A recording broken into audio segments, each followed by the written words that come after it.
This conference will now be recorded. It's probably that Citrix hack.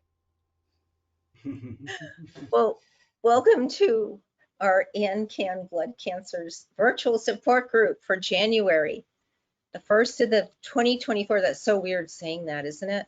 I still can't believe it's a new year. Thank you everyone for joining us. More people may be joining us, but I'm Michelle and I am in Boston and I have CLL. And I'd like to go around and see if people need time this evening. Al, you're to my, well, we have Alexa in between us, and then we have you, Al. How about you? Do you need time this evening? No, I'm good. I'm good, thank you.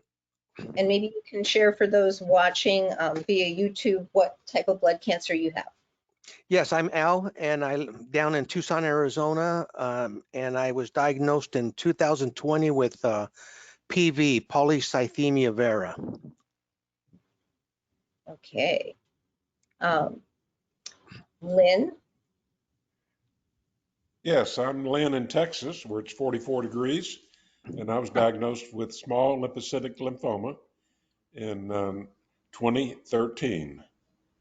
But just so you know, it's not 44 all over Texas. It's probably 24 up in the Panhandle, and there's probably 64 in the Rio Grande Valley. So. Wow. And do you need time this evening? I can probably talk a little bit about my experiences with COVID and the cautions I've received about taking paxlovid. Okay, and do you need to leave to go to CVS or a pharmacy tonight, as rumor has it? It's not ready, prescription's not ready yet. All right. I don't think I'm gonna go into town. It's 30-minute drive in the dark with deer crossing the road. So I think it's safer for me to wait till tomorrow. Okay. Jim. Yes. Yes, I'll take a little bit of time for an update, and I'm Jim Marshall. I'm in Alexandria, Virginia. Prostate cancer with the lymph nodes, and I'm also here for my sister who has multiple myeloma. Okay. Gerry. It's so good to see everyone. I got to unmute. I'm Gerry Fertig. I'm in the Metro Detroit area. I had AML, IDH1, but I'm in remission, have been for about 2 years, 7 months now. And so just basically just backing off the Jakafi. I'm down to the lowest dose you can get. So it's all good. I have nothing to share. Other than my shitty Samsung appliances. You always have good things to share, Gerry. We'll see. We'll see later if you've changed your mind. And Barbel in Germany. Well, I have CLL. That doesn't bother me at the moment because I had a COVID that was a lot worse at the moment, and it lasted very long. So I have a little bit to say. I'm from Germany, and that's my main problem at the moment. Okay, well, we will come back to you then. And maybe you can also shed light for Lynn. Cindy, welcome this evening. We were just going around to see who needs some time to speak once we go to everyone to share. Do you need any, would you like to share what you have, or do you need more time to share anything later on? No, I'm kind of in a good place right now. I'm had venetoclax plus obinutuzumab treatment finished about 2.5 years ago, so I'm still waiting for the next stage, but I'm doing pretty good. But I have CLL, diagnosed in 2017 and treated in 2020. Okay. All right. And I think Lou may be joining us tonight because I know she had commented on Facebook, and we'll see if anyone else comes on board. So Yeah, COVID's rampant in Boston. 2 hospitals have their mask mandates back. Well, not only COVID, RSV and everything else going around. Can I just see with the hands raised if anywhere else has reinstituted mask mandates? Any of the local hospitals for anyone else? I think they do at my hospital now. So Gerry and Barbell. Yeah, that was just out of curiosity, the numbers that are going on. I'll tell you, on my flight back from San Diego to Boston, the beginning of the flight was nice and quiet. I was masked. The woman next to me asked for a mask. She was very polite. She saw that I was masked. She heard me speaking to, I swear the rest of the plane were from either life science companies or from all the hospitals in Boston attending ASH, the American Society of Hematology conference. And she heard me talking to one of the physicians who had presented, and she had heard that I had CLL, and she asked if I wanted her to wear a mask, which was so very nice of her to do that for me. But halfway through the flight, all of a sudden, I swear it's like everyone started coughing or wet sneezing on the plane behind us. And she just looked at me, she's like, thank God I masked about herself. And thank God you masked. It was just, it was weird. It was like quiet. And then all of a sudden it just started. And it was a long flight, man, to be hearing all that. It was just like, oh no, I'm putting my headphones back on, I think. Better to not hear it. But thank goodness we were both masked. I ended up, even because with that a cold, but I was at ASH, as well. Who knows what it was from.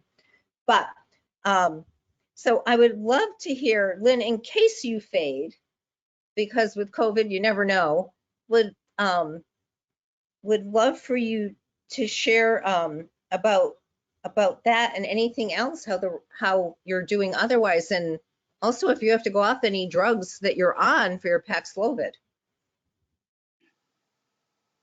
Oh, you're muted. Phone on. Okay, there it is. Thank you for letting me slip in here. Yes, positive for COVID on Tuesday. And I've got paxlovid is being processed at the local pharmacy, and I'll be going to pick that up in the morning. And I've got my specialist to prescribe it for me. And the nurse called me and gave me some cautions. So let me just read these. They may be of interest to folks that take Paxlovid. Some of them I didn't know. I've taken this before, but it says if you're on warfarin or Coumadin blood thinner, that it will decrease the thinning of the blood. And they recommend to increase the INR monitoring while taking Paxlovid and for 3 days after completing the prescription. Well, I don't think they want to see me at the blood lab because it's at the cardiology office and they don't want me coming in with COVID among all those heart patients.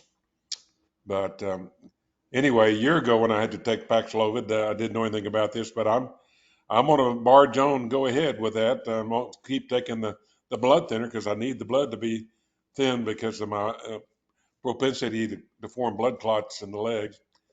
So that will, and then it also says to hold tamsulosin during Paxlovid, and that's for us fellows that have enlarged prostates, also called Flomax. So it's saying if symptoms do not allow the patient to hold tamsulosin, decrease it to 4 milligrams every other day and monitor for low blood pressure. So tamsulosin does decrease your blood pressure, so that's a probability that combined with Paxlovid, the blood pressure could get pretty low. And the third one says hold atorvastatin. That's atorvastatin. What's that? That's one of those Lipitor drugs. So that one is supposed to be held while I'm taking it. And the fourth one is if taking Viagra, hold Paxlovid for 3 days after. If taking some other indication, reach it back to us. So I'm not saying that I'm taking Viagra. I don't know where my wife hid it. So But anyway, those are the cautions about those drugs. And but I really am feeling better today. Um, and the fever has been non-existent in the mornings, but I've had it in the evenings. And I've taken 2 or 3 Tylenol. Three is the most I've taken so far in one day, and I haven't had any today. And so we'll go on to the next. Well, anybody have any questions for me? How are you feeling? Are you feeling weak, or what are your symptoms? My symptoms are just mostly a cough. And I told my wife if she comes down with it, then I didn't get it from her. But if she doesn't get it, then she's the one that gave it to me. She had a cold before Christmas and I sore throat, and they tested her for COVID at the doctor's office and for the flu.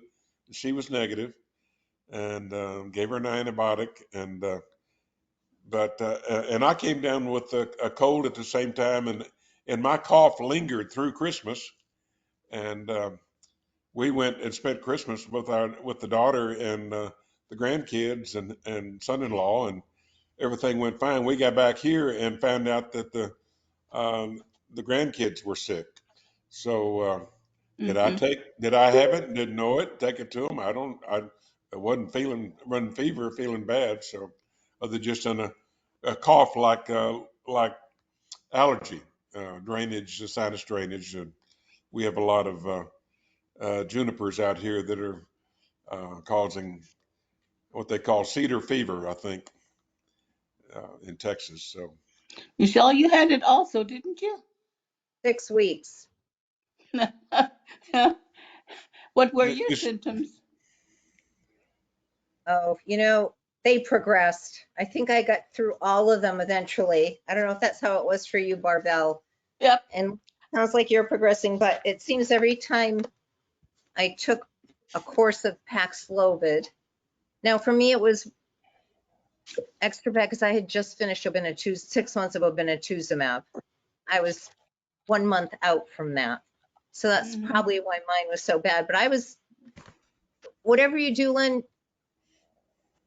if your wife gets it, don't laugh at her, because I was inside laughing at my husband. He did not get paxlovid. I did. And I'm thinking, I am so much better than my husband. He gave it to me, so he can't blame me for giving it to him. But I felt so much better than he did within 2 days of taking it. And then at the end of the 5 days, I felt pretty good. But within 2 days, I started feeling badly again. And then each time this happened, I went through many courses of Paxlovid. I got worse each time and got more of the symptoms. But my lesson you had learned it longer than 5 days, the Paxlovid. 6 5 weeks. days time. Then I went 2 days without it, 5 more days. Then they realized I was really sick. Then 7 remdesivir infusions and 22 more days of Paxlovid. Oh no. And my gosh. Finally. Lynn, did you get it again? Yes. Sorry? Yeah, Judy joined us. Yes, I've got COVID positive earlier this week. I'm going to pick up the Paxlovid tomorrow. We're exchanging symptoms, Judy. I mean, So I you feel had well it enough. before, Lynn? I had it a year ago. Okay, I thought you had it before. Yeah, I just got the latest vaccine. I got 4 vaccines, in fact, pneumonia and RSV and flu and COVID. But you know how we are with our antibodies. We don't like to make them. So Yeah. I put it in the chat window, and I think some of you saw it, but I heard on the news today, they interviewed the doctor that did the study at UCSF, that they do not think that taking Paxlovid has any impact on whether or not you suffer from long COVID symptoms. So it makes it makes no difference if you take Paxlovid or you don't take Paxlovid as to the incidence of the long COVID symptoms. The problem that I faced was that there was an inflammation afterwards. And the doctors here, they prescribe prednisone then to combat it. I felt it on my feet. I had terrible rashes, and I had blood blisters and all kinds Yeah, of things. yeah. So, how are you still on the prednisone, Babel? No, I only took it for a week to combat it, and then I took something natural, cat's claw, and I think it's pretty much gone now. But Yeah, it took a long time because actually it started in November already. Oh, wow. And I was bedridden at least 2 or 3 weeks. Oh, man. So you had it a lot. It was a bad one, definitely. So Barbell, had you been out without masking? Well, nobody masks here, and I haven't been out that much. But even if I go down out of my apartment, we have 6 parties here in the house. You can catch it there, you know. Some visitors come in, they can give it to you. I went out to eat a couple of times. Maybe I caught it there. I don't know. I must have caught it somewhere, but I'm definitely masking now. I bought some new masks from Amazon the other day. Are people starting to mask now? No, they're still not masking, but they have I lots haven't of stopped people who get masking. sick. Many Me people. neither. Absolutely. Everywhere. I mask everywhere. Everywhere. I have And to I'm the tell only you, person, I think, left. I have stopped. If I'm with a group and I see nobody is sick or symptoms, and I sit kind of back from them, then I may take my mask off. we see you have visitors, Judy. Oh, Yeah. actually, I'm at my son's house. That was my granddaughter. Today's his Jeez. birthday. And this Oh, is there my she is. granddaughter, Happy Belle. birthday. Happy birthday. What's your Happy This is name? my son's birthday. Okay. Oh, your son's. Yeah, I can't believe I have a son 51, but I do. No. Well, Oh, and we mine are also have 42 also. one of our board of directors, one of our members of our board, and one of our moderators. It's also his birthday today too. Wow. So many questions. Barbell, you're all better now. That's good. Did it take you a while to get back up to speed The with worst part was I couldn't eat anything. I could eat a little mandarin and maybe a piece of bread or so, and then I was finished. I couldn't eat anymore. So I got some liquid food from the pharmacy because that's bad. You know, you cannot eat for 3 weeks. You don't get better. If you don't eat. That's true. That's true. And nothing tasted good. At one time, I made some Chinese noodles, which I normally like. I ate 2 bites and then I was finished. Were you taking the protein drinks like Boost Protein or? drinks, yep. Yeah. Okay.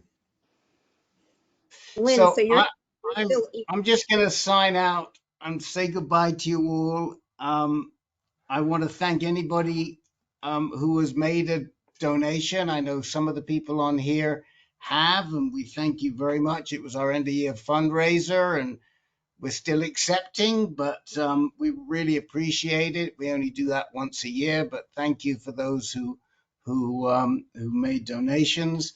I'm going over to the Men Speaking Freely group, and maybe Alexa will give you a quick heads up, but we hope very soon to have an equivalent group for the ladies.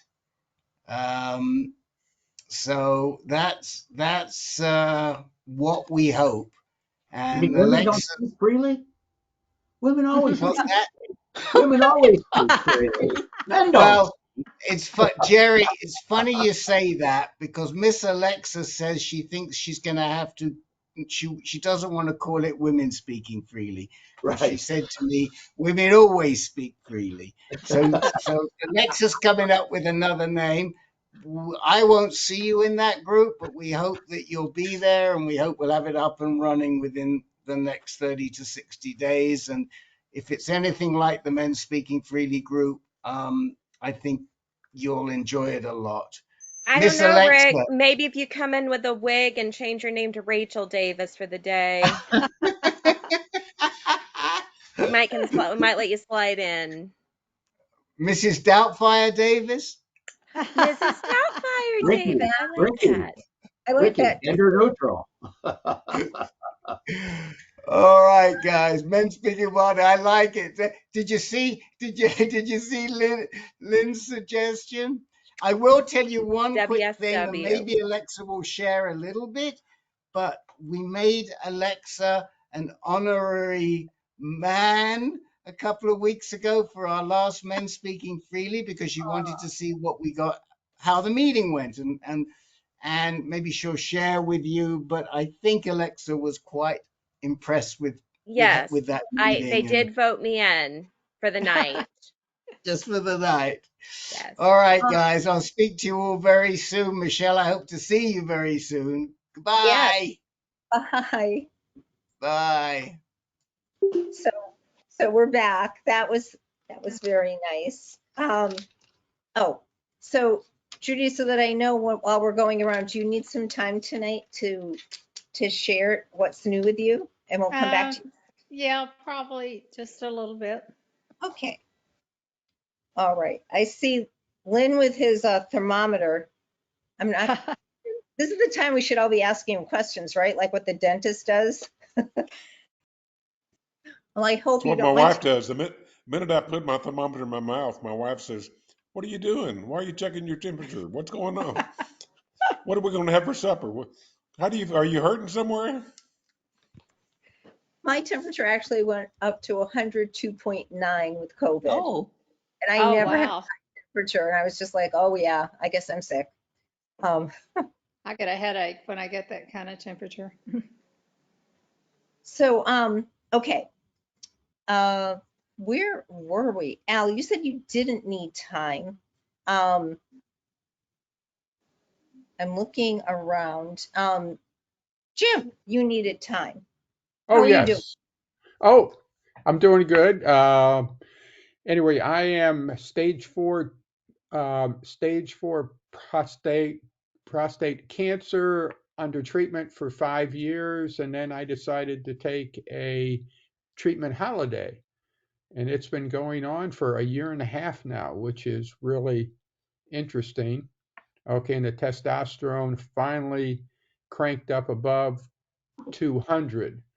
Although I was having a little discussion with the doctor who was insistent that if it goes over 200, I am now castrate and I must go back on treatment.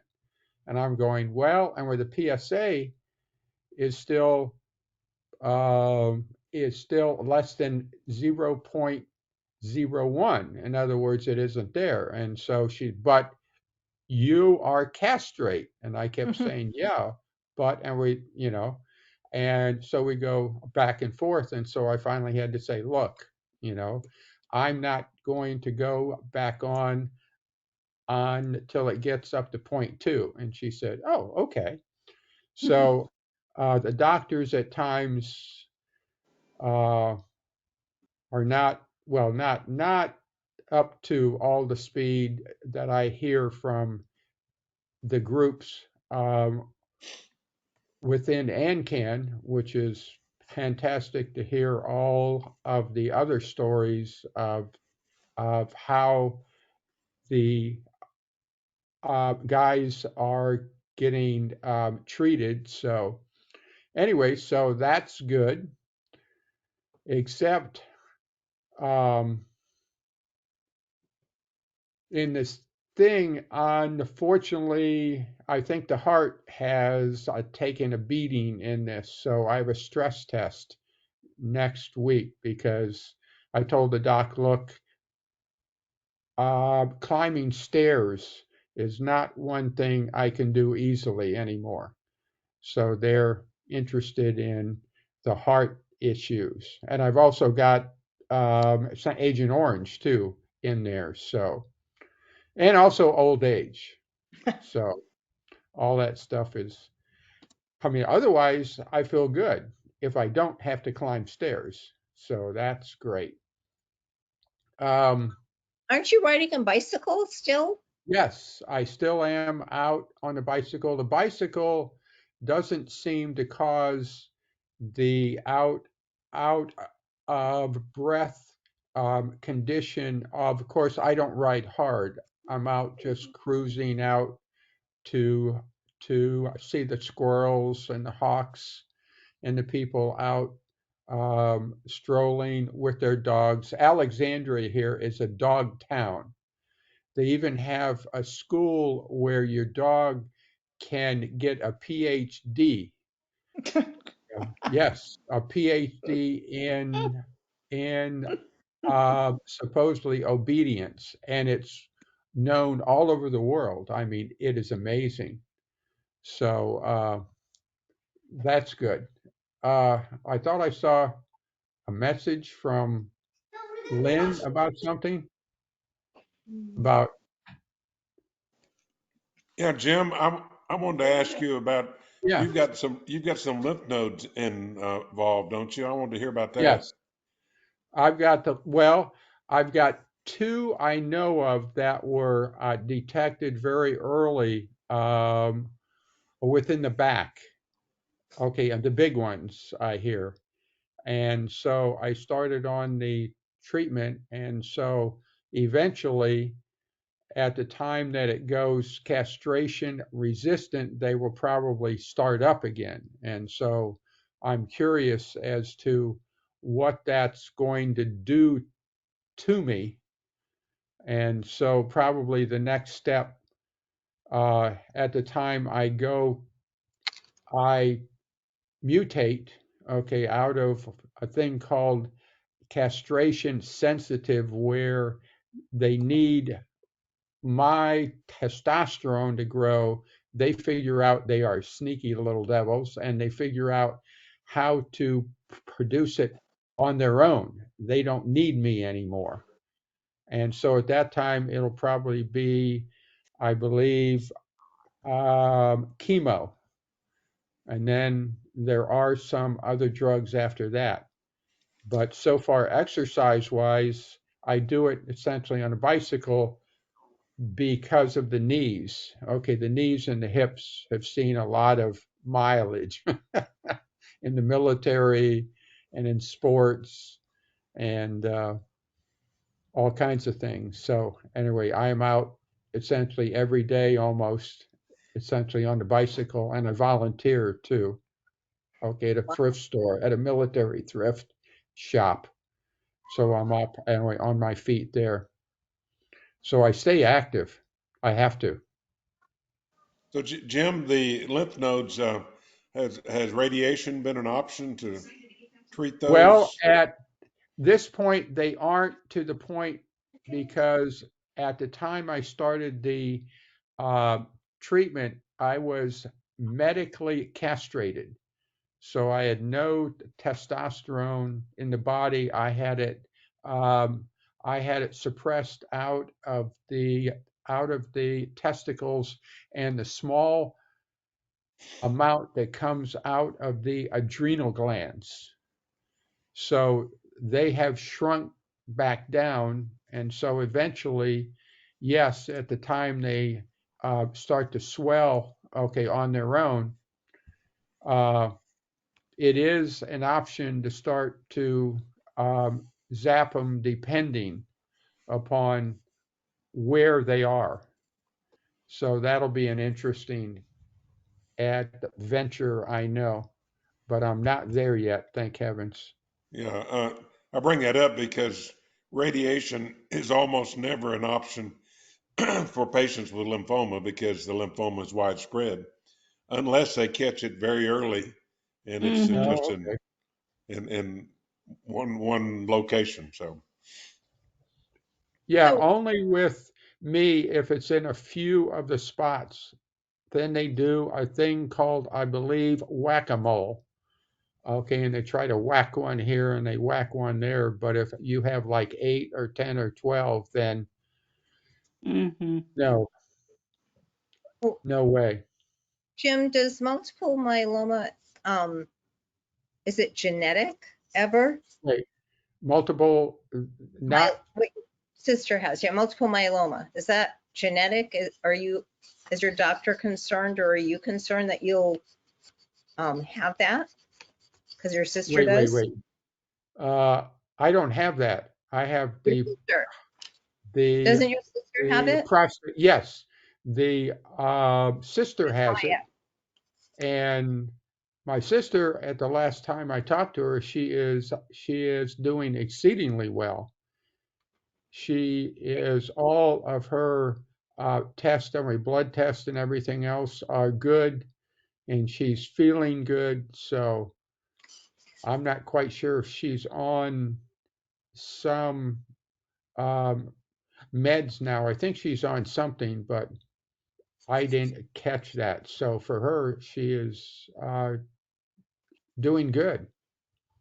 That's wonderful. Maybe someday she'll still eventually come because you're so Yes, nice to hear. I But know. I didn't know if you were you, I was asking if it could be genetic multiple myeloma, or Oh, if you're worried about that or your doctor because of your lymph nodes swelling.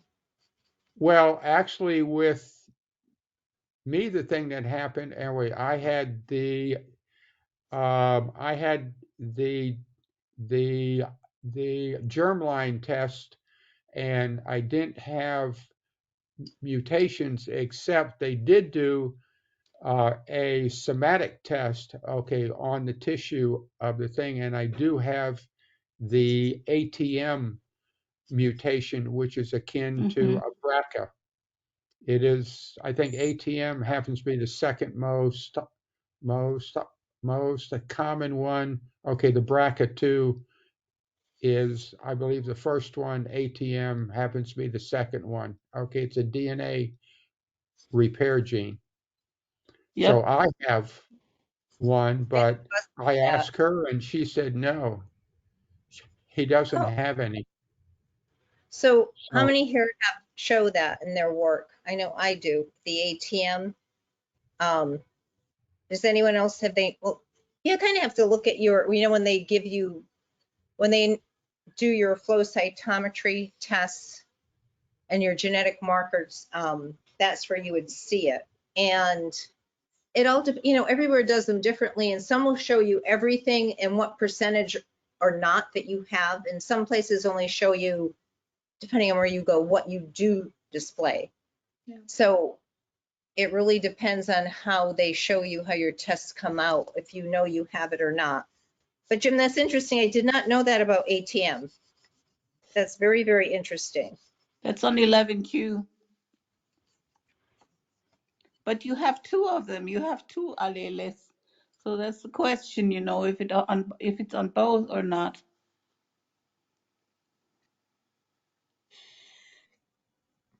True. So Jim, when will you know if, do you have to make any decisions right now or not? no, the thing I'm doing is I get all of the tests every month, and then I am awaiting for the PSA test to start to rise, which will signal that they are now active again. And at that point, I'll get some scans, okay, to find out where they are active, and then I will start um, start back on the shot to then castrate me again.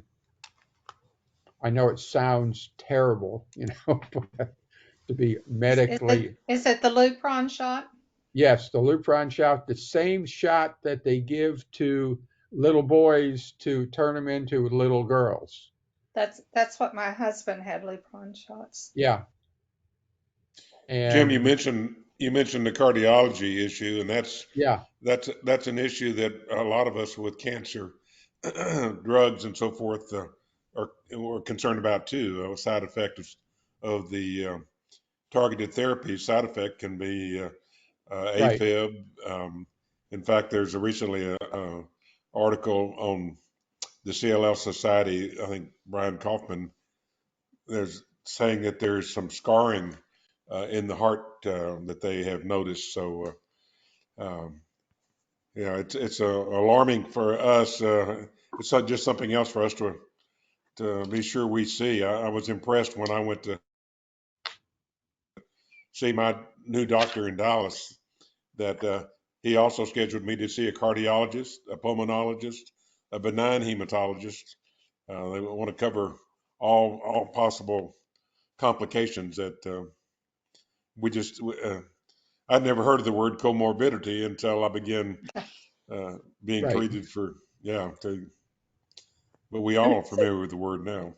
Lynn, you said a pulmonologist, a cardiologist, and what else? Is there another one? Benign hematologist. I see the benign hematologist because um, I'm prone to develop deep vein thrombosis, and my my brother-in-law who had pancreatic cancer, I asked his doctor because my brother-in-law had a stroke or two and had blood clots, and he told me that cancer patients have a higher risk in general for blood clots than the general population. So Is that Oh, due wow. to the medications for the cancers, like you were saying before, or is it just due to, he they don't did, know? yeah. I didn't get any specifics from him on that, but And I don't run across anybody else with the type of cancer I have that has problems with blood clots, but that people I have other issues. They've got kidney issues. They've got other Well, things that also, because like the BTK inhibitors are a blood thinning type Mm-hmm.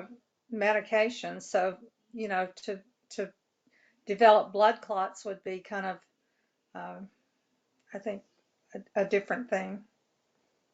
yeah, Lynn, did you have to take the anti-blood clotting meds when you were on Imbruvica, ibrutinib? I did. Wow. Because I had developed a deep vein thrombosis just a month before or 2 months before I was diagnosed with SLL, and so I continued on that, and then that was something to weigh because at that time, ibrutinib, that was one of the cautions not to give this to somebody on a blood thinner, but it was a calculated risk. My doctor at MD Anderson, he referred me to, and the doctor's title was benign hematologist. He was not, I guess he dealt with blood issues, but not blood cancer issues. Mhm. So he was there at MD Anderson, and the two of them collaborated, I'm sure. And the doctor, the benign hematologist, he said, "This is the level of blood thinning I want you to shoot for," and Wow. called the INR, International Normalized Ratio, or something like that. So, of course, people that have AFib also have to be on the blood thinner because they're more prone to develop clots because their heart action is not normal, and there's more possibility of the stagnant blood developing clots, I guess. Oh, interesting. I was with I'm in a St. Francis group, and they were talking about they're in one of the leading sources of they call them cardiac oncologists. Yeah, Yes. That's what it is. I mean, those are the guys that supposedly are the guys in the know because I go to a cardiologist and they have no idea the cancer stuff. I yeah, mean, just So, yeah, you should. I interviewed one recently and I actually went to one just because of what was just being shared about this class of drugs. It's very big when you have CLL, and that AFib's a major concern. And they have these, it's rather new. And the doctor that I interviewed said that it's a pretty hot area right now. Yeah, so if you could very find one new. of those, just because there's, yeah, so many drugs that, oncology drugs, I guess, that can have these effects on you. And So, but you know, the one I have is in the sister hospital, you know, like it's to my cancer hospital, and she works between the cancer hospital and the other hospital. So does your UC Southwestern, I think, has one on their team. Yeah. that doesn't surprise me. So Gerry, do you have one? Do you know where? No, my deal is the only one. There's only one in the whole Metro Detroit area, and it's out of U of M, so it's in Ann Arbor. So it's Oh, difficult to get get in because there's just one of these guys. But it's amazing because I mean Indianapolis, they have 6 of them at St. Francis and everything, and so they're one of the leading people that are kind of developing that whole core curriculum, this specific field of study. But I'd like to see one. But I really don't. I haven't had really the heart problems as much. I have blood clotting, but I think that was because I fractured my hip, broke my hip. But I would imagine with you guys, with what you're on and everything, because you're on a consistent. See, my thing is do or die. For me, if you don't beat it, you're dead. It's not a long, drawn out process or anything. And so, but the conversely, getting better is fast. I mean, if you're gonna beat it, you beat it. yeah. And for us, you have to get it under control, Right. and then maintain or go off meds, and then, but not for everyone. Not everyone it comes back. I mean, look at Lynn. He was on something for 10 years, Lynn, or 9, and now you're on a drug holiday.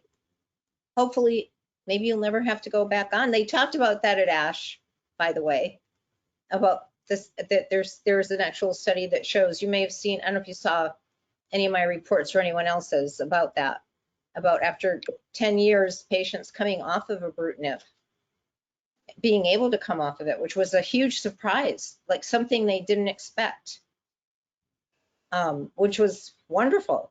And also the, you know, the newer classes, less heart issues and less other issues. But then they talked about a lot of things. If anyone has any questions on any of that after everyone shares. But Gerry, they also had a lot of news with AML. Let's hope you never have to worry about it again. Yeah. So there's all sorts of new things coming out, and there was also some really interesting news on graft versus host disease. Mm-hmm. And ways to help it. And even there was an abstract presented that I attended, and I'd have to go back to my notes, but I don't know if you saw this, but there was an abstract presented about there's a study on ways to get rid of it, basically, like just it won't happen. So that was really I was happy to see that, because we've heard you on what you've gone through, and we know some other people as well. Yeah, it was brutal on the graft. Not as brutal as, I mean, there's other people that have lung and heart, and I just had really bad skin. I mean, the skin was just out of control. Do you still have any of that? Yeah. Oh yeah. I had to sleep on my left side. I can't sleep on my back.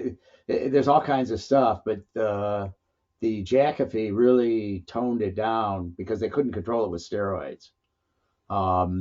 And so now I'm down to the absolute lowest dose, 5 milligrams every other day, and that's it. But it's weird because when they taper me, I just go through graft versus host. I'm still going through it because I've only been tapered 2 months, and I'm still going through it. So it flares up, but then it tends to calm down, and I'm hoping to get off of it because it could give you lymphoma. The JAK inhibitors. It does seem that everything has a consequence on all these drugs. But by the way, on paxlovid, Lynn, thank goodness you're no longer on ibrutinib, because I had to stop my acalabrutinib when I was on paxlovid. Yeah. And Barbell, you're not on anything now, or No, are you? I'm not taking any drugs, but I didn't get paxlovid either.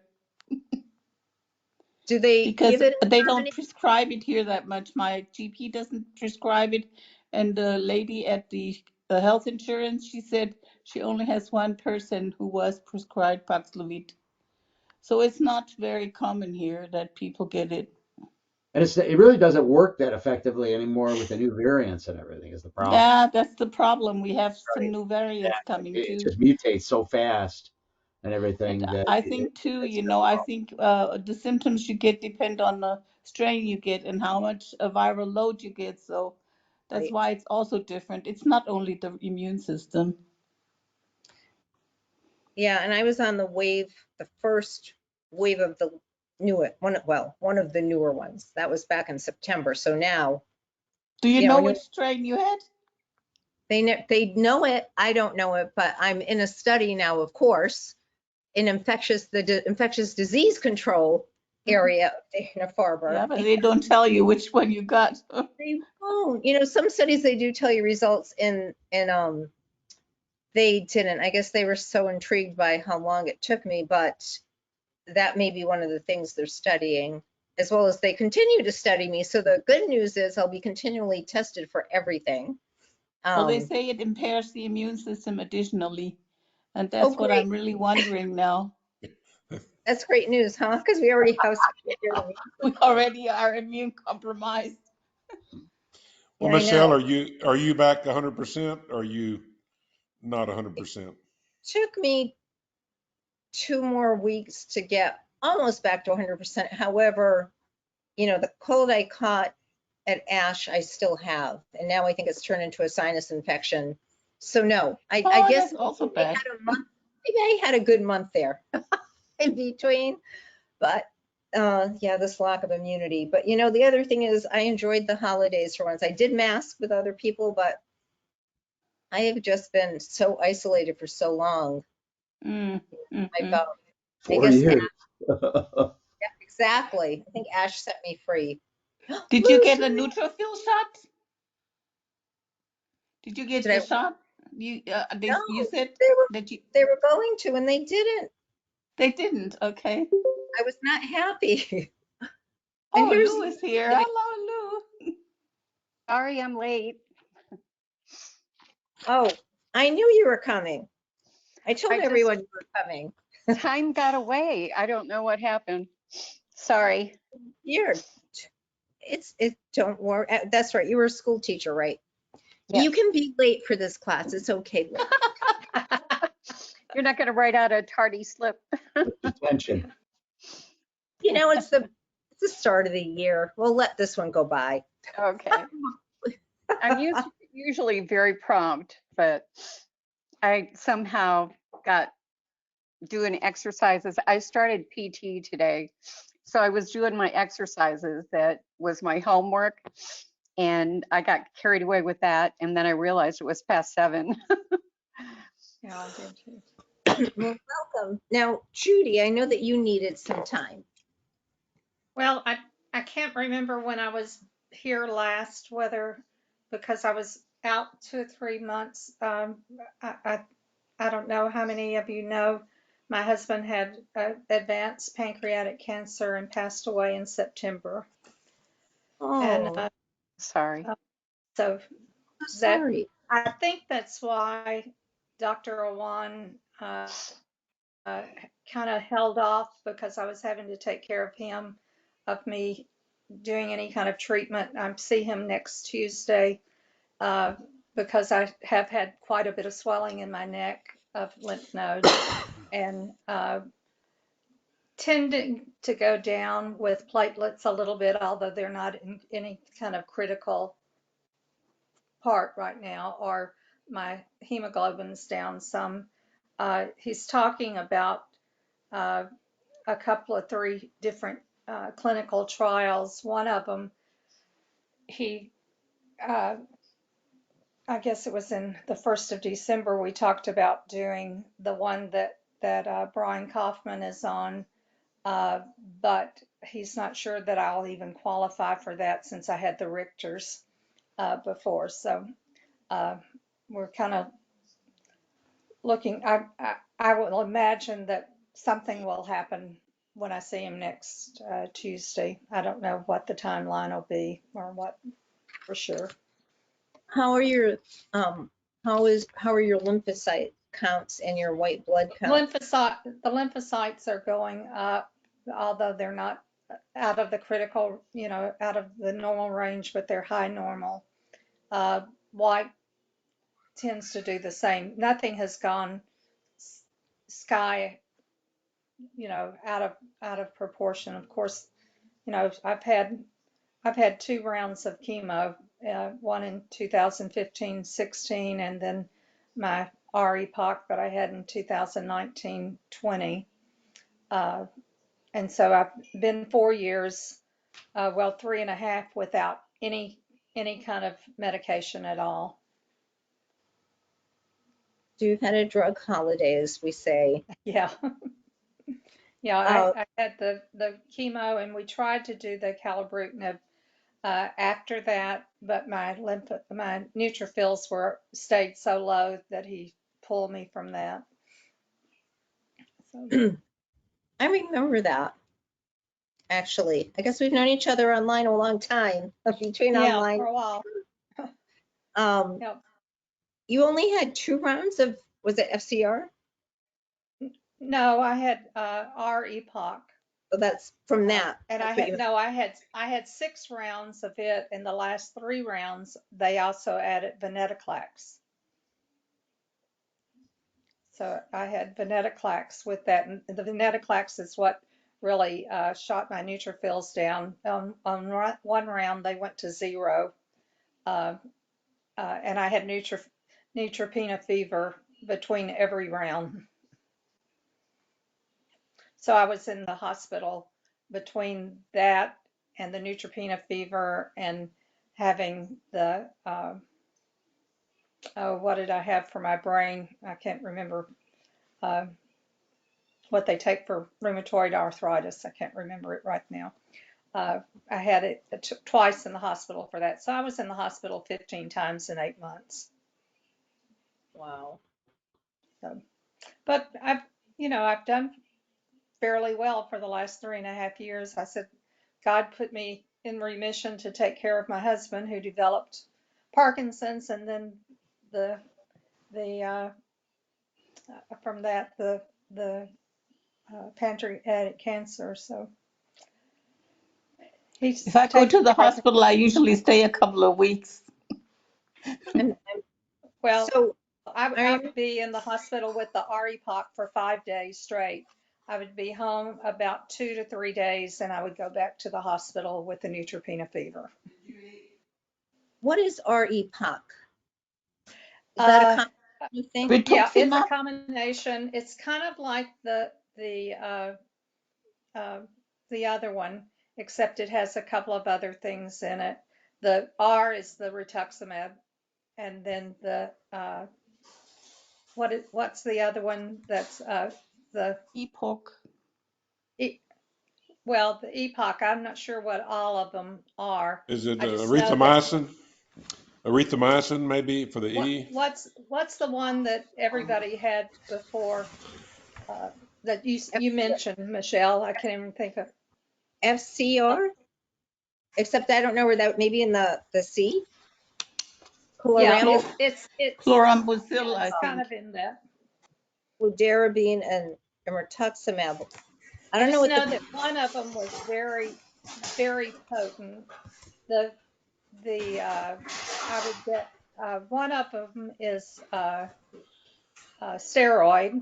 I would take a steroid 100 milligrams 3 times a day. The P?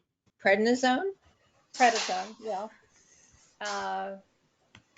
Like a puzzle. One of them was made from periwinkles. I looked them up. Here they are. The R is rituximab. The E is etoposide, etoposide phosphate. The P is prednisone. The O is vincristine sulfate, or AnCan. Vincristine is a common chemotherapy, been around a long time. The C is a cyclophosphamide, also called Cytoxan. and Yeah. the H is doxorubicin hydrochloride. Sure, you knew that, right, Judy? All those, Yeah, I didn't bother to learn all their names. a lot of names. Yeah. So, Wow.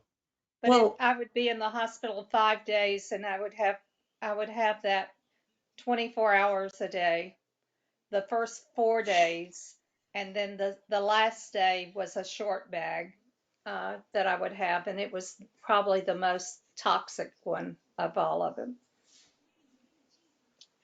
So, wow. So, anyway, Judy, I came through it okay. you've been Dr. through Awan so was much. Dr. Awan was surprised that I made it through all 6 rounds, but I did. So, but I walked in the hospital. I think walking, keeping active, helped a lot too. Mhm. I would walk laps in the hospital. Oh, I did too. Judy, what are your genetic markers? Well, you don't have to share, but I just have the trisomy, trisomy 12, and right now nothing looks really glowing. I haven't had a PET scan since last January. I did have a strange thing that happened in July when I had my mammogram. Though I took the mammogram, just the routine slides, and then they came back and said, "Oh, if you've got spots, we've got to check out." Now, I always tell them I have CLL, up front.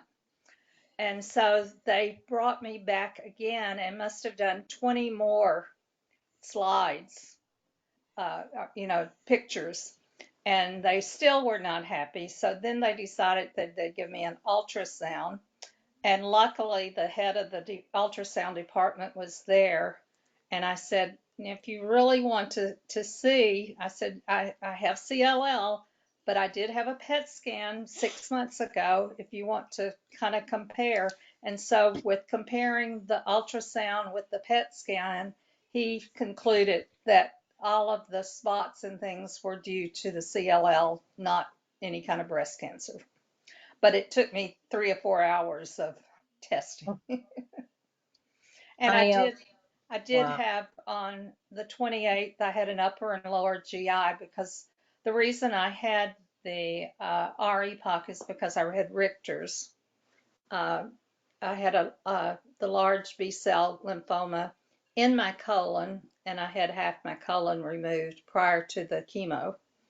And so we keep a very close watch on it, but they didn't find anything.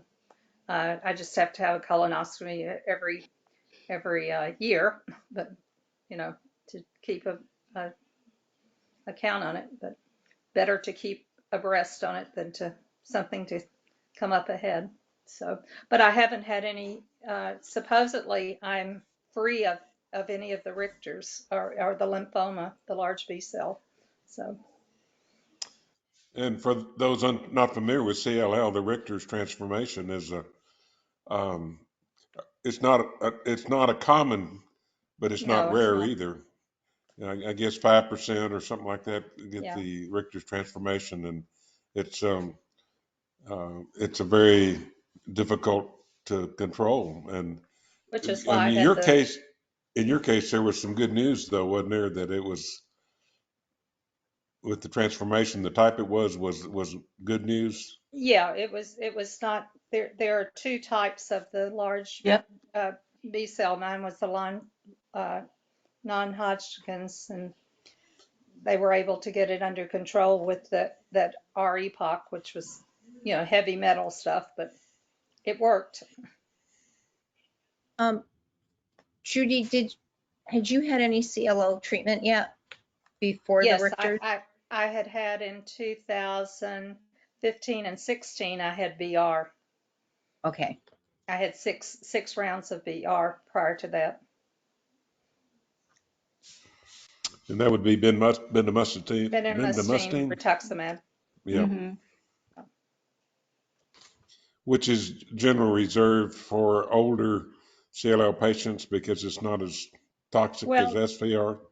well, the reason that we had it was that was at the time where ibrutinib was just coming out of trials, Okay. and I was kind of on that Yeah, deal, was and a and frontline. my doc, it was still being in clinical trial somewhat, and my doctor, who was at UT Southwestern, uh, decided that she'd rather me for sure get control of it uh, than to take a chance of not getting the ibrutinib on the trial. Yeah, for frontline, it was not approved until sometime in Mm-mm. 2016. Right. Because I went on it in combination on a trial towards the end of 2015, and it was only approved at that point for relapsed and refractory. And Yeah. Lynn, Lynn, you went on it, but you were not frontline, right? That's right. My doctor, MD Anderson, we talked about chemo versus what he called targeted therapy, and he gave me an option of Revlimid and Rituxan. So that's what my first treatment. And at 3 months, he did the CAT scan. Lymph nodes were no smaller, and he said this is not working, but there's a new drug that you're eligible for because it's second line. The BR took care of mine except for one lymph node that was under my arm, which was primarily where it was the biggest one. And I did have 12 radiation treatments on it too. Wow. Yeah. Wow, I've never heard of that with Well, she CLL. just wanted to be sure that that lymph node would not flare up. So Yeah, we did. because the CLL cells, they migrate. That's the problem when they're in the lymph node and they can move to other parts of the Yeah. body. So she wanted to, that was really the only one that kept showing up on the PET scan and all. Was it large still? Well, it started out being large. That's where really I noticed a problem. It in my armpit was like an egg size lymph node. That's how I first went to the oncologist. Wow. Where was the Richter's? Where did Was it in my develop? in my colon. Okay, that's right. You said that. Well, you know, Lynn, considering you have COVID, you've been firing pretty much on all cylinders tonight. I'm impressed. I Well, detected his brain. not totally. I checked my temperature again. It's 98.7, so I'm doing okay. You That for are. me is a degree of fever. Me too. My normal temperature is 97.4. Mm-hmm. My wife course, is cold-blooded too. means we have war parts. That's right. That's when they sent me from the hospital at one time they said, oh, you're good, because I was like 99 or something, and they sent me home too soon from a neutropenia fever, and I was back the next day. They don't listen for some reason when you tell them. My mother always had a low temperature, and they wouldn't believe me when she got older, and they'd never believe her either. When she'd have a 99, and she'd say that's the temperature. They never listened. That's right. And there were so many people out there. Well, I don't know if there's so many. Barbell, I don't know. In Germany, do they listen to you if your temperature is below normal naturally? Will they listen if you tell them that's? No, I don't think so. I'm going to start a movement. Yeah, I think so. Because What when I days? have 99, that's a couple of degrees temperature. Trudy, what day is your appointment next week? Tuesday. I'm going to think you on Tuesday and send Okay. you really good thoughts. Yeah, I appreciate that. And that's with Dr. Awan? Yes. Lynn, when do you go back to Dr. Awan? I don't know if Lynn heard me. I go back to see him in January, February, March, I believe. Go back in March. Oh, that's I a was, nice time. I was supposed to go in February and we moved it up to But January.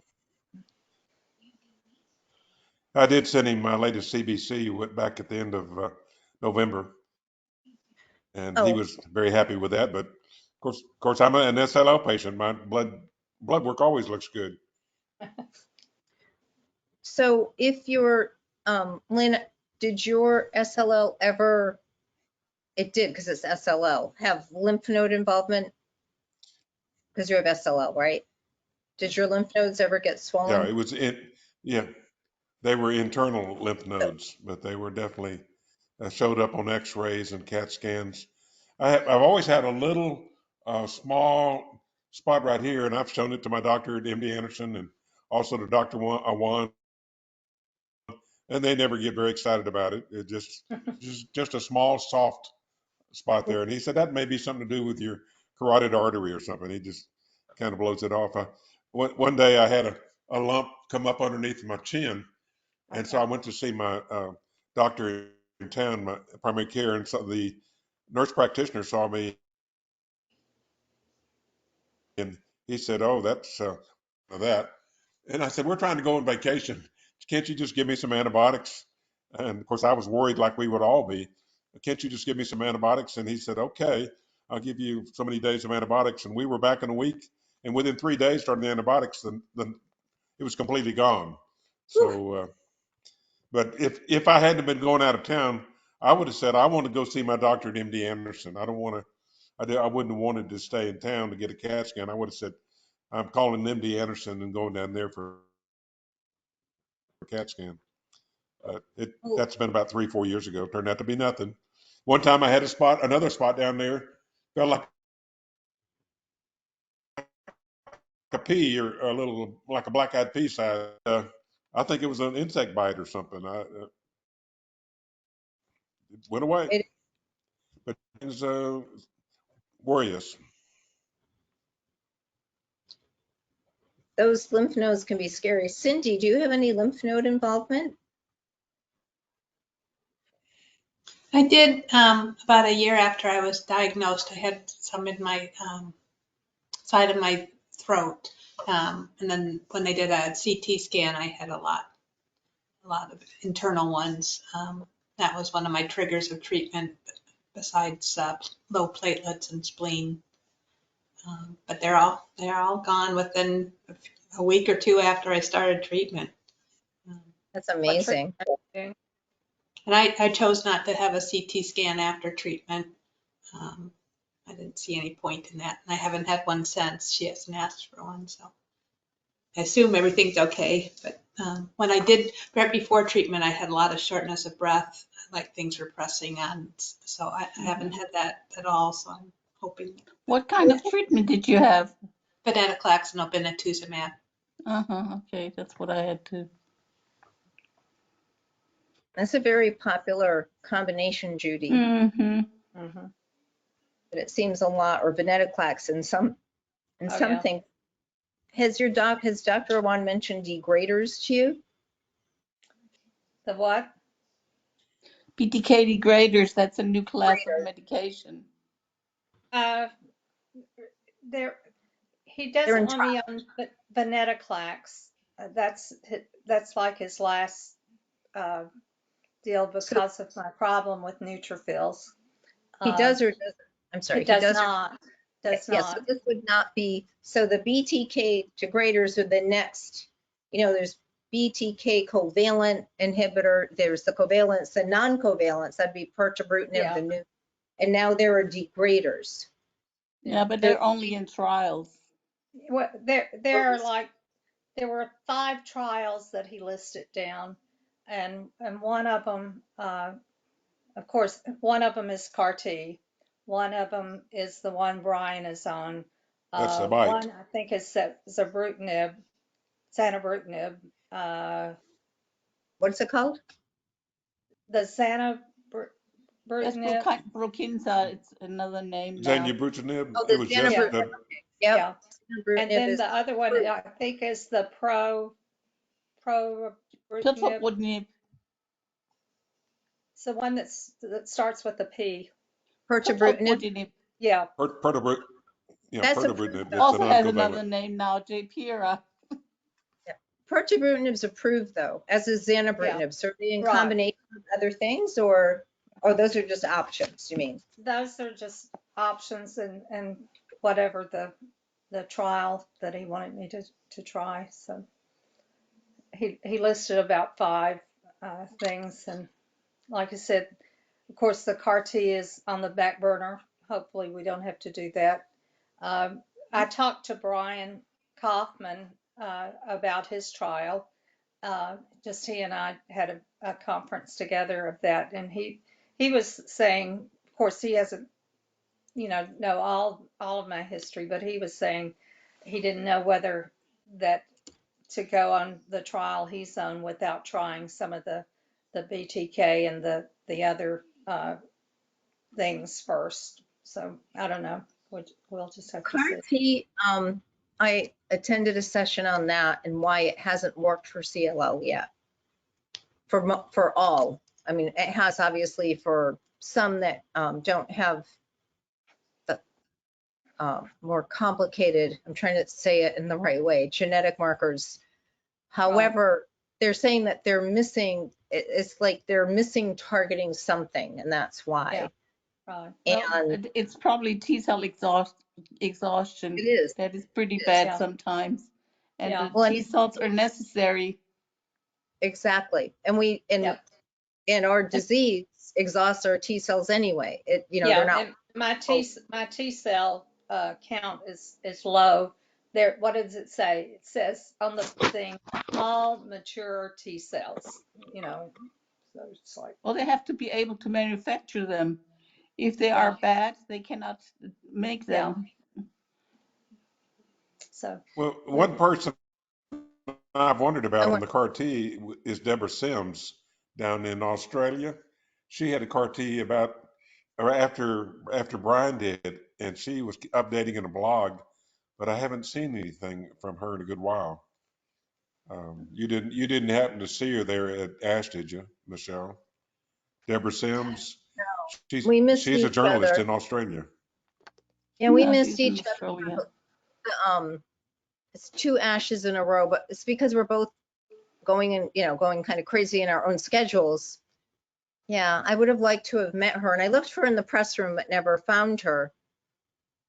Just because we were both, because we're also interviewing people when we're there as well as attending things. But I had wanted to share a couple of things with, and I need to post more of my stories, but I know with Al, so polycythemia vera, I had written to you about a great doctor that I had interviewed, but basically she was talking about treatment and treating early and treating longer on polycythemia vera, and that they're finding great results with that, and that they should have been doing it all along,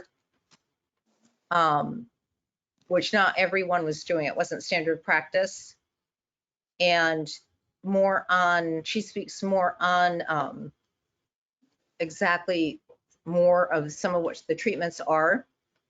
I have to post that report. I'd forgotten with Christmas and the holidays. I'm sorry about that. And Lou, of Who course, was the doctor? Who was the doctor? I'm sorry. did I not send you her name? Oh my God, she was not only amazing, she was beautiful. And she is all that, this woman. She was just so confident and knows her stuff. She's at UC San Diego. Hold on, I'm looking to see if Catriona Jameson. She's at UC San Diego. And she is an MPN specialist. And I'll try to post that story tomorrow on my Facebook. Let me just see if I have any notes here. Yeah, treat early. That's what she's saying. I want to hear from you, Lou, and I don't know if what you're on was presented. And if it was, I don't know if I had attended that abstract. What is the name of your trial? It's an allo CAR T. So no, I'm in phase 1. It's in Okay. phase 1 across the So at country right phase now. 1. Phase 1. I am the data. We kept asking, my husband and I kept asking questions of the doctors about what to expect and, you know, those kind of questions. And they kept saying, well, we really don't have the data. This is a phase 1. And so when I got out of the hospital after the CAR T, I ordered online a t-shirt that said, I am the data, support clinical trials. And where are you doing that, Lou? I did it at the University of Kansas Hospital. Okay, I thought you were in Kansas. Yeah, well, I'm on the Missouri side, but Missouri and Kansas around Kansas City I area, know. it's just Yeah, a state line road that divides it. Yeah, my But son went to yeah, William Jewell. yeah, Liberty. Yeah, Yeah, very So familiar with it. it Lou, was, I'm sorry. Go ahead. that's okay. It was just, the first part went fine. You know, they tell you you're going to be in a week. 7 days is a week to me. Actually, they don't count the day 1 that you get yourselves. That's day 0. But actually, 8 days later, I got to go home, and then no problems, none, no fevers, nothing that whole week, and felt fine. I got home 2 days later. I started running a low-grade fever, and my husband called, of course, the hospital, and the doctor said, come in, come back. And so they kept me for another week. But the unusual thing about that week in the beginning of it is my hand, my right hand, or left hand, sorry, began to swell. Mm. And I couldn't, I couldn't make a fist at all. I could barely bend my fingers back. It was so swollen. And then my right knee doubled in size. Oh, And it was so bad that if I couldn't walk on it, obviously, for a few days until steroids and antibiotics kicked in. And they did a biopsy thing of the knee, which really hurt. And with a long needle, I love that. And then they called it pseudo gout, which my husband looked up, and he just said they don't really know what it is. Pseudo anything, be careful.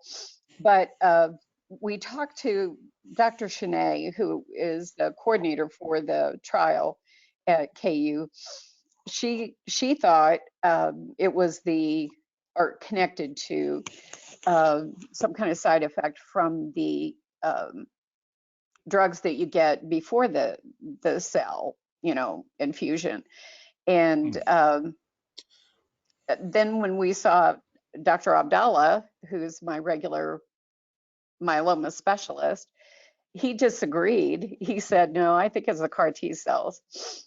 And we think that maybe in places where I would normally have like a little arthritis or inflammation, that, in the knee or in the hand, that because I do around my thumb, that the T cells gravitated to some of those inflamed areas already. Oh.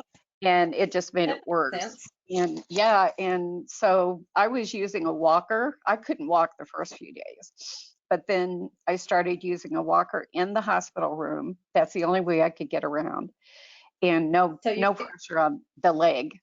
And then when I went home, I was using a walker for 4 days. And after that, I was like, not using it anymore.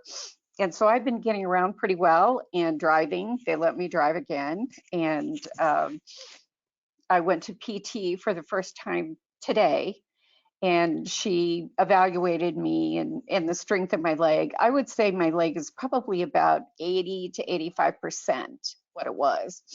And so my fear is, sometimes you'll have that, what they call drop foot, because you've lost strength in your knee or leg and foot. And so I don't want to fall. And I told her, she said, what's your goal? I said, I want to be able to walk fast. You know, like when you get out of the car at the grocery store and you want to get across the parking lot pretty quickly inside. I wouldn't be able to do that. Right now I can't. I'm walking, you know, pretty slow. And I said, I want to be back to where I was. So she gave me some exercises to do, which I was doing earlier, and see her again in 2 weeks. But I have homework I have to do. So So but other than that, I'm doing okay. you took the CAR T for myeloma then? Yes. Okay. Yes. Yeah, it was allo CAR T, wasn't it? Yeah, it was from someone else. And it was the drug company that, you know, I said, who's the donor? And they said, we don't know. So It's like, you it's know, not like the NK then. no, you don't know the donor because, you know, the pharmaceutical companies that make this off the shelf, it is off the shelf. I didn't have to wait for the cells to be programmed or anything because they weren't mine. They Right. were already processed and cleaned. And because I worried about graft versus host disease because it was somebody else's cells. And they assured me that in the process of the reprogramming and cleaning the cells, however they do it, they get rid of that possibility, maybe down to 1%.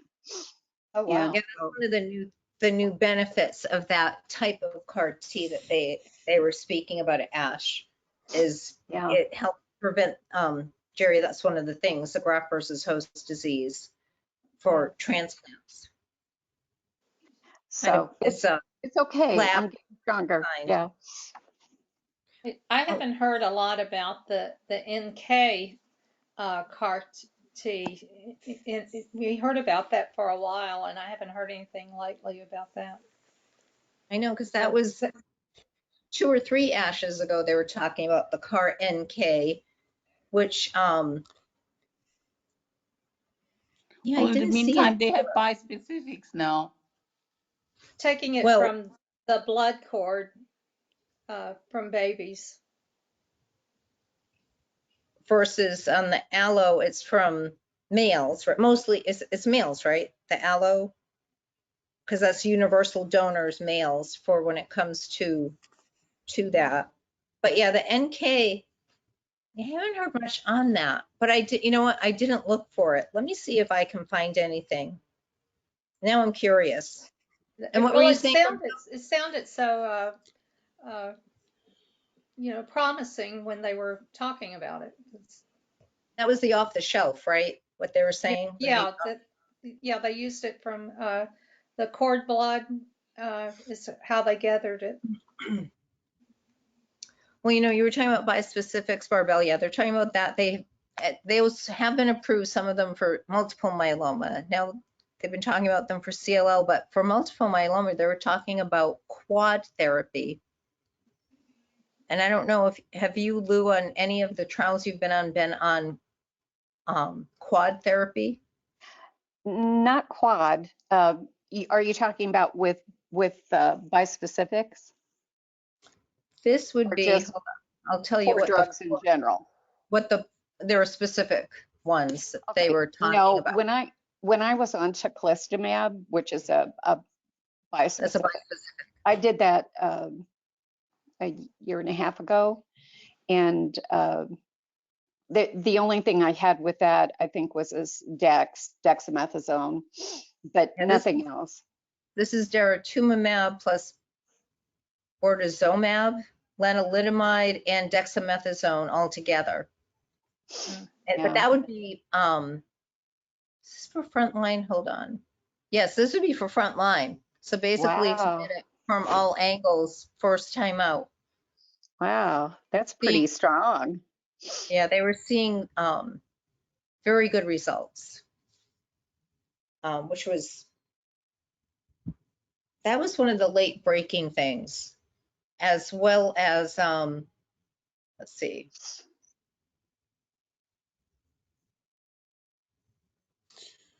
Michelle, that was there any good news about new Richter's treatments for Richter's Yes. transformation? Yeah. Yes, I was thank you for asking. Yes. there were trials presented. There was one presented. Adam Kate has been interviewed a lot in recent years. He's kind of a up, like there's like the Bill Weirders and Jennifer Brown and Nicole Lamanas. Then there's, like Matt Davis, Adam Kate would be in this group, like they're the next up and comers. And he was a primary investigator in a trial that was led at Ohio State. And unfortunately, he had said that, I'm quoting here, so patients with CLL who are pre-treated with, like, let's say, venetoclax or ibrutinib, and hold on. Jeez, yeah. He was saying that there had, hold on, I'm trying to read my notes here, sorry.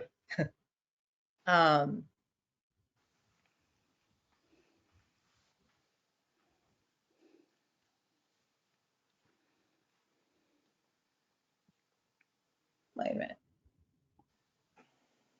I have to go back to the abstract. Hold on. Let me see if I get to it here. It said, yeah, because they talked about it, they were trying to improve outcomes on Richter's. Oh, shoot. My link is not working right now. I read something about it. They had one with tislelizumab and Brukinsa, which was very successful too. Yeah, you're saying Brukinsa, yeah, zanubrutinib for pre-treated Richter's, but neither duration of response nor overall survival was achieved. So they didn't achieve their trial goal. And that was in a phase 2 trial of that bispecific plus the Brukinsa, zanubrutinib for pre-treated Richter's. They did see with CAR T,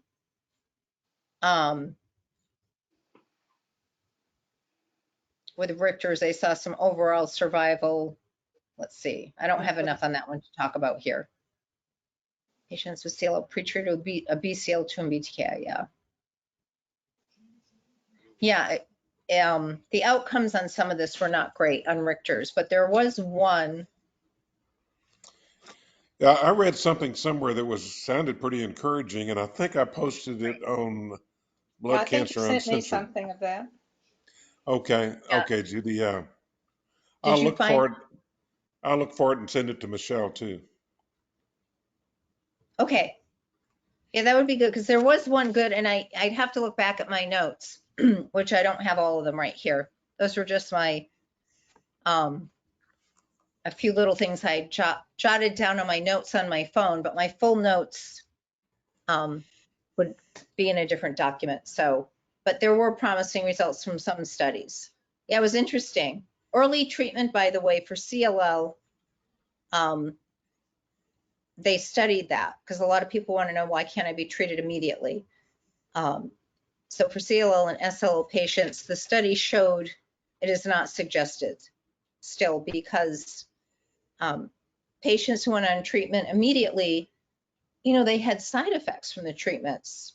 And, the study went on for a number of years. So it would have been early on BTKIs like ibrutinib. So some developed AFib, and some, there were COVID years and they were on one of these drugs and they didn't make it.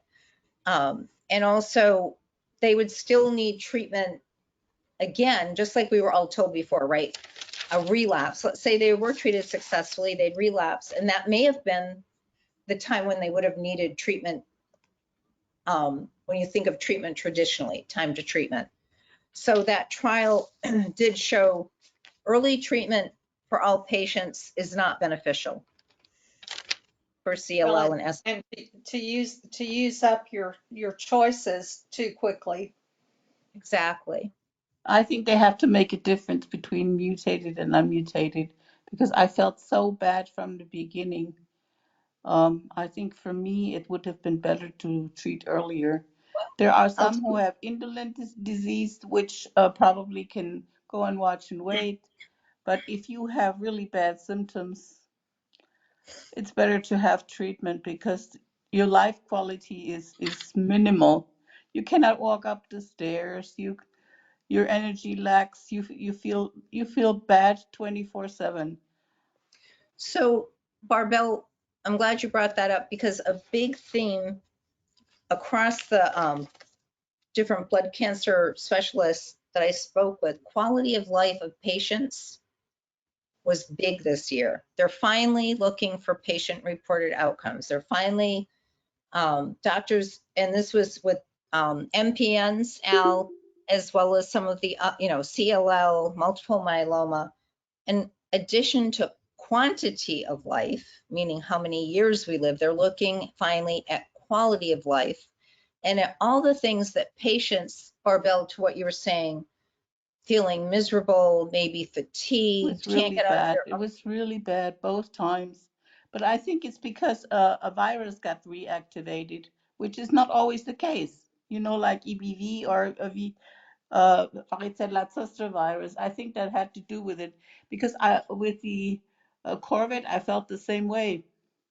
When I had the COVID, I could hardly walk up the stairs.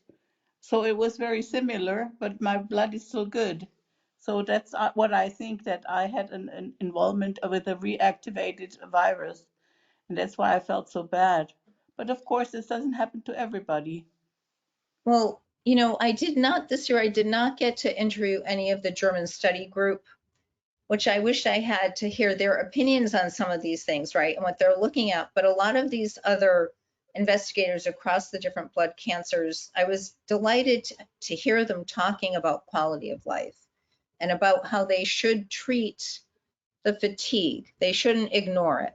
How they should treat some of the other symptoms or side effects that patients are dealing with so that they can have, good lives, because the ones that can be treated. And that was music to my ears, because that's something a lot of us have been advocating for, but not being heard.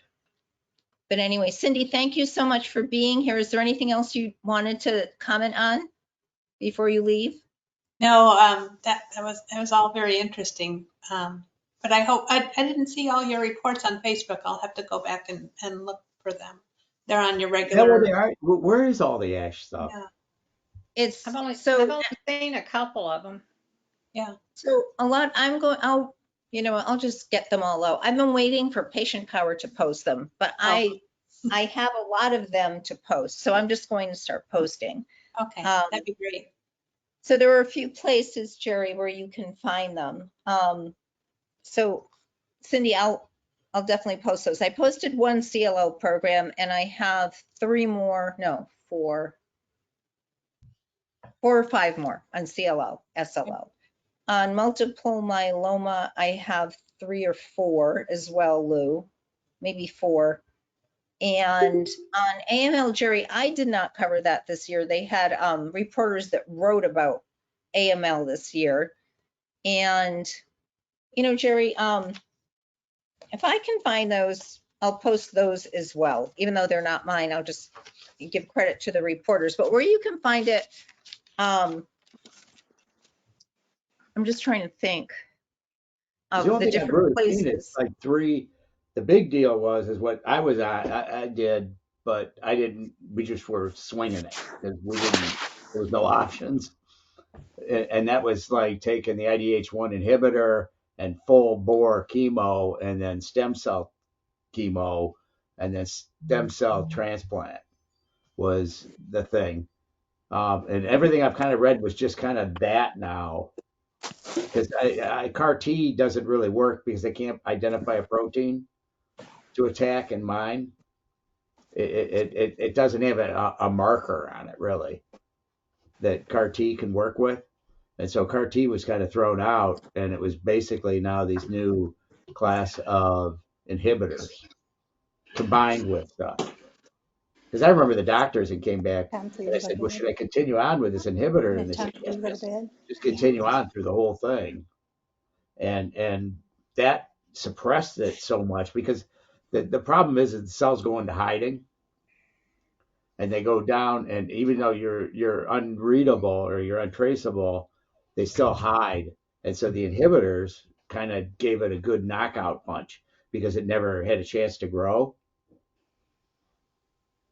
And that's the only thing I've seen in all the stuff that I get, all the emails and newsletters. But if there's something new in ASH, I'd like to see it. But Yeah, so for AML, last year I had covered it. This year I didn't. I don't know if it's because there were no huge announcements for AML or what. So You were in the wrong room. no, I just wasn't assigned it, but also, yeah, it was MPNs, multiple myeloma, and Yeah, there are CLL. many different ones. And there were so many MPNs. So, but yeah, like last year I did have AML to cover. So, it's interesting. The biggest news out of ASH was sickle cell anemia, which is not cancer, but it was major. And, basically a cure for some of the sickle cell patients. And Yeah. I wish I had covered that. That would have been exciting, I did attend it, but I didn't cover it.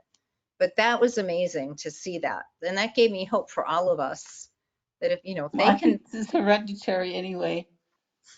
but if they can find, they're starting to find cures for more and more things. So that gave me some hope that they will find some for us, and that, they're finding ways for graft versus host disease, and they're finding things, for Richter's transformation. And there's just so much in the pipeline on this stuff. And when you keep hearing these things like degraders, I mean, who would ever think, even 5 years ago, a degrader, and I'm trying to think what the next thing is. It's just, how do you think of these names? But it's, they're like homing in on things and attacking them or encasing them. And some of the doctors speak, and I hate to say this, but the younger ones speak in wonderful analogies and speak. And Dr. Awan, I noticed, does this too, by the way. And he goes on these metaphors, right? When he explains things that make it so easy. The bullets. Yeah, he's policeman and the bullets. By the way, was he ever in the military? I wonder that, or maybe one of his, his I father. don't know, because he's from Pakistan. Well, I always wonder if someone in his family, or if he was, the way he speaks. But some of the doctors I interviewed, they spoke in almost Star Wars terms this time. About satellites and radar, and homing in, and beep beep beep about the cells, and Freezing. But it made I'm it. just wondering what AI is going to do. You know what I mean? AI was Seriously. also a big topic, which was fascinating. And there's fear, of course, but also embracing for early on data. Right, because it points out things you'd never, associations that you never would identify. It's going to be very, very fascinating to see. They will find some new markers again. One of the things that I've heard is is doing the research, that it makes the research data go so much faster. Right. It's like legal. It's going to wipe out the legal researchers and all the associates and everything, because what happens is you have to go through books, or everything's shareable now. Yeah, but anyway, I don't think it substitutes for the doctor, because you still have to control it. It's a machine, or it's a system made by people, and it can fail. Well, my Absolutely, first Gerry. psychologist worked for IBM. I would not merely Gerry, rely on it. Yeah. Gerry, okay, and on the lawyer aspect, and that's not really true, because if it happens to give them the wrong laws, or a wrong sort of interpretation of the law, or it could be hacked, a law that then doesn't even exist, and it has actually happened. So there will have to be, the folks have to check it. Definitely. But I mean, you look at what they're doing with breast cancer and identifying radiology and everything with this stuff, and it's just, So I mean, but we're in the early stages of it, so all it's going to do is get smarter and smarter. But you're right, you can take it wrong. It can be incorrect. Absolutely. I was an IT guy for 45 years, and I heard about AI long, early on in the 1980s. AI was going to do the 1990s AI, 2000s Yeah, AI. And with I Stone always and said, Webster. You remember Stone and Webster? They were big AI guys and everything yeah, because I worked yeah. with them at Who wants to Jaguar get and treated by a Ford. computer? Hope not. Um, No, although, don't. I don't want it. although I always said, provided that you would like to see AI or you would like to see AI, artificial intelligence, look at my management. So, yeah, but You know, my point of it is they misidentified me and it almost killed me. yeah, You know what I That's the mean? And the problem. technologist messed up and all this stuff. So I'm looking for the problem is I don't want to have just one guy yeah, hold my fate anymore. Or somebody that hasn't looked at this because these guys are busy. They don't have time to yeah. look at all this stuff and everything. So I'm just thinking it's a good catcher's mitt. If they use it that way, yeah. They use it correctly. It'll They be a can use tool. it in studies or Right. so to evaluate things, but for treatment, I don't believe in it. I mean, they had But me on Venaclax, and it wasn't nothing. It was I was getting sicker and sicker, and then they came back and said, "Oh my God, the one hospital messed up on the stuff," and they said, "No, you've got IDH1." And once they found the right drug for that, it was amazing the difference. Yeah, But I almost had to die for it. yeah. it is really Michelle, interesting.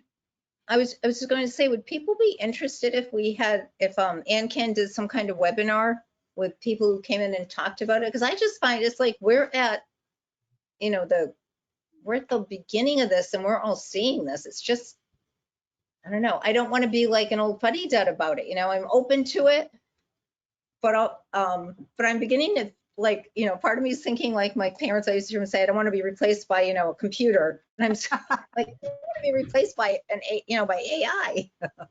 No, it's But still stupid. It's still stupid. But the deal is what it can do is at least tie in associations that you might not have thought of. I used to be involved with a product, a whole approach. It was by Israelis called Triz. It's a thinking style that compares all these patented databases for events and environmental variables, and when you can combine the stuff, you create stuff that didn't exist before, or might be something that didn't work.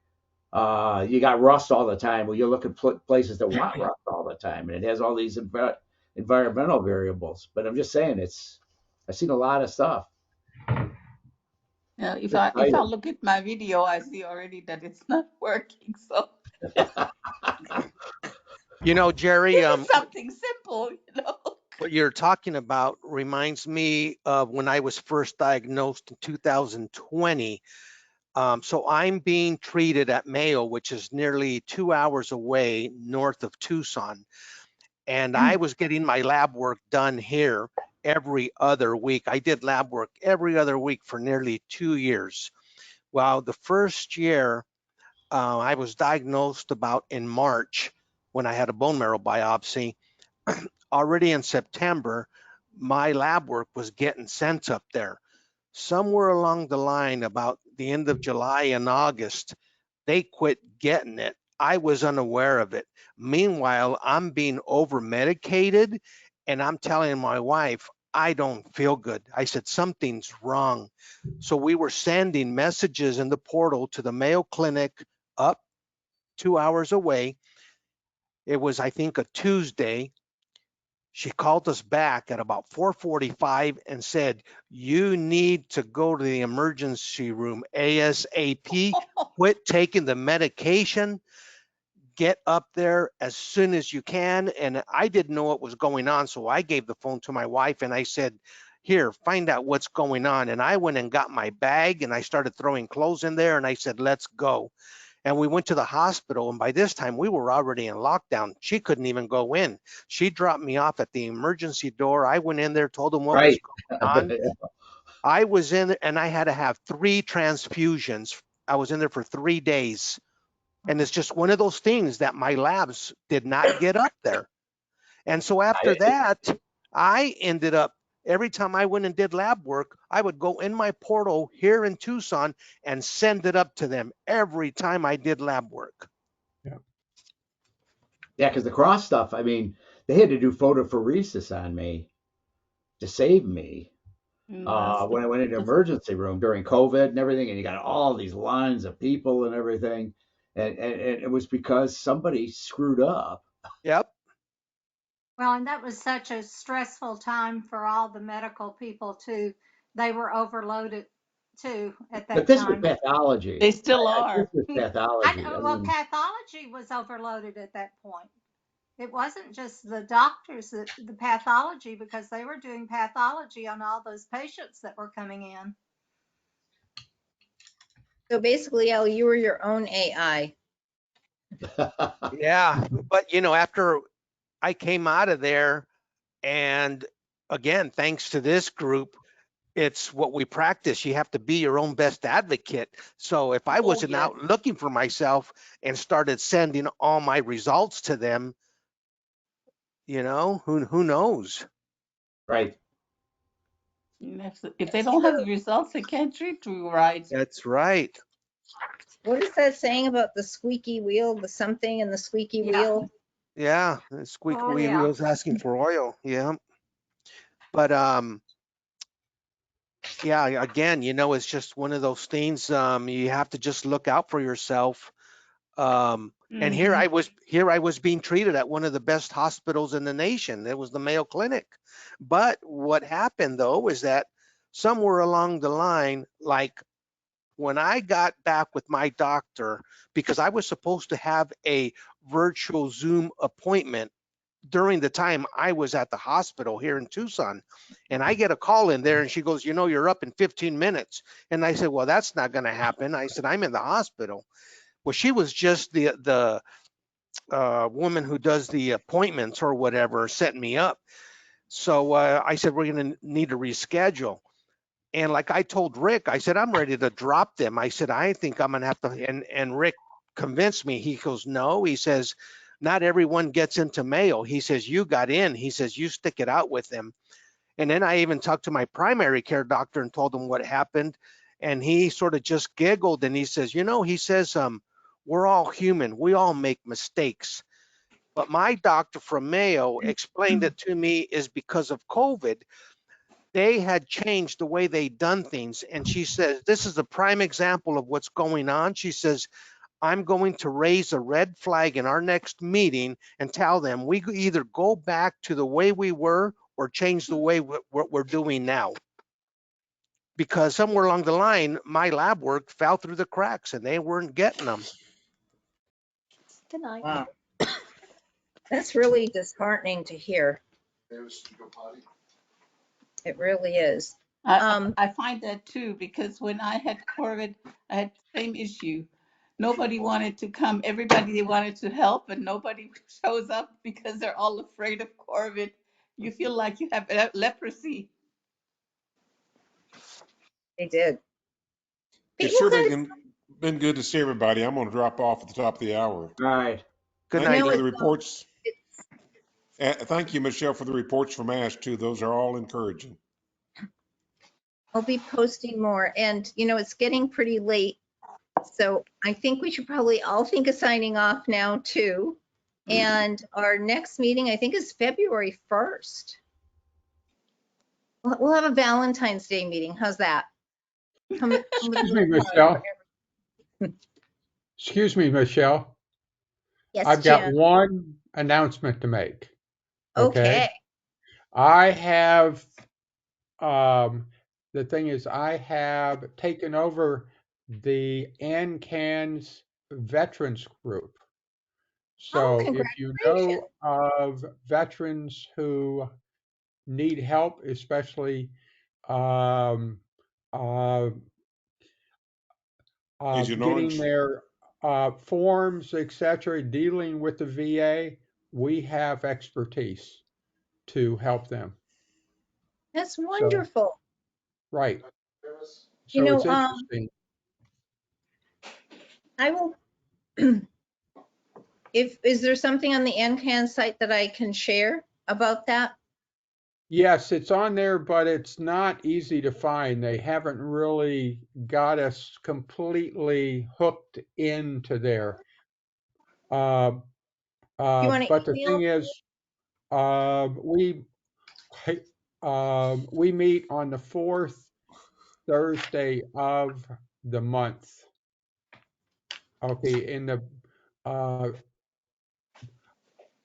let's see, in the Barniski room, 8 o'clock Eastern time. Well, that's really So, good for everyone to know. And if you can email me that, Jim, it'll remind oh, me to sure. post it Okay. as we get closer. I mean, send it to me and then I'll put it on my calendar to do a post towards the end of the month as it Okay. gets close. Okay. Okay, Well, that'll be good. everyone, thank you all so much for being here. Jim, thank you for doing that. That's such an important service. Yeah. And Judy, best of wishes next week. Thank you. I'll be thinking of you. Appreciate Lou, that. I hope that your Yeah, let us know.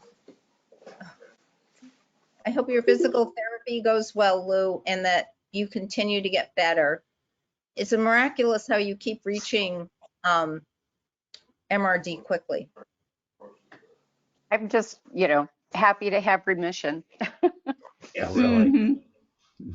I was happy to read that. Now let's get the rest of you back in order, right? And thank you everyone else for being here. Al, I'm going to see you before our next meeting. This is so exciting. We need to Send you an email. okay, sounds great. Lynn, I hope you get better quickly. You know, my lymph nodes started swelling after a while with COVID, so just to let you know that can happen. And Gerry, I'm so glad that you are one spunky man. I'm I feel telling you, guilty. I feel guilty. you shouldn't at all. Barbell, I'm glad you no longer have COVID either. I'm too.